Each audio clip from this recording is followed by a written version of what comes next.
My Lord and my God, I firmly believe that you are here, that you see me, and that you hear me.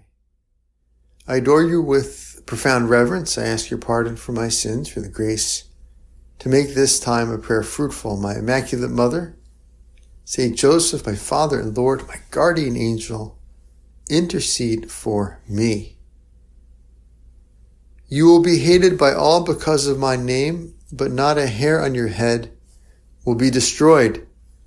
By your perseverance, you will secure your lives. Jesus, this passage is a part of your prophecy for the end of the world. But your prophecy for the end of the world is also a kind of prediction of martyrdom and persecution along the whole history of the church, that there will always be martyrs. You will be handed over even by parents, brothers, relatives, and friends, and they will put some of you to death. Jesus, your words here are calling us to a great courage, to expect and to be ready for persecution, to expect and to be ready for rejection by loved ones, and even, if necessary, to expect and to be ready for martyrdom. Even if some of you are put to death, don't worry. Not a hair on your head will be destroyed. By your perseverance, you will secure your lives. It's paradoxical, right? Jesus is saying, well, you might get killed, but not a hair on your head will be destroyed. So he's not saying that, you're going to be beheaded or skinned alive, but don't worry, I'll make sure that your hair still looks good, that your flow is still killer, or that your perm doesn't lose its curls. No, Jesus is basically saying, look, in spite of death, you're going to be okay. In spite of death, in the resurrection, you're going to be perfect. Nothing will be lost. Not a hair on your head will be destroyed. By your perseverance, you will secure your lives, eternal life. Jesus, help us also to see the great meaning for this in our daily life. By your perseverance, you will secure your lives. Another translation of this is, by your patience, by your patient suffering, you will secure your life, or you will save your souls. And that's very, very deep. We could say that charity is the soul of our soul. The life of our soul is our love for God and others. The very supernatural health and life of our soul is contingent upon our not breaking charity, our keeping up our goodwill for God and for others. And read in that way, we see that indeed, patience preserves the life of our soul. Patience preserves our soul because it preserves our charity. How many times, Jesus, do I lack charity precisely at the moment when I lose my patience? How many times do I lash out at someone or make that angry comment or give someone the silent treatment or turn passive-aggressive because I've lost patience, because I'm no longer willing to endure some insult or to endure some annoyance or to put up with something that's just bothersome or troublesome to me. When we lose our patience, we lose our charity, and when we lose our charity, we lose the life of our soul. We lose something of that connection with God and others that makes up the very supernatural life of our soul. Simone Weil, a great philosopher, puts it this way: patience consists in not transforming suffering into crime. Patience consists in not transforming suffering into crime.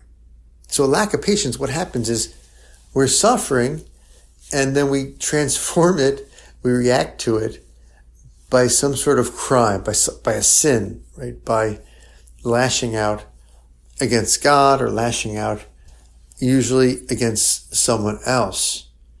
And even if it's just in our thoughts, in the car, someone cuts us off, we're in traffic, or something happens, we lose our keys or can't find our phone and we're in a hurry.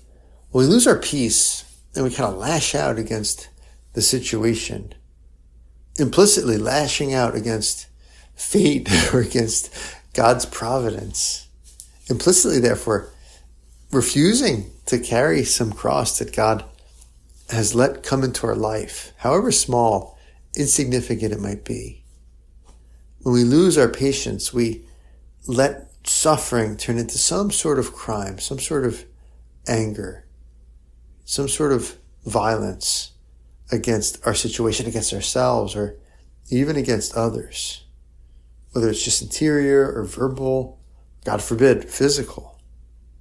Patience consists in not transforming suffering into crime.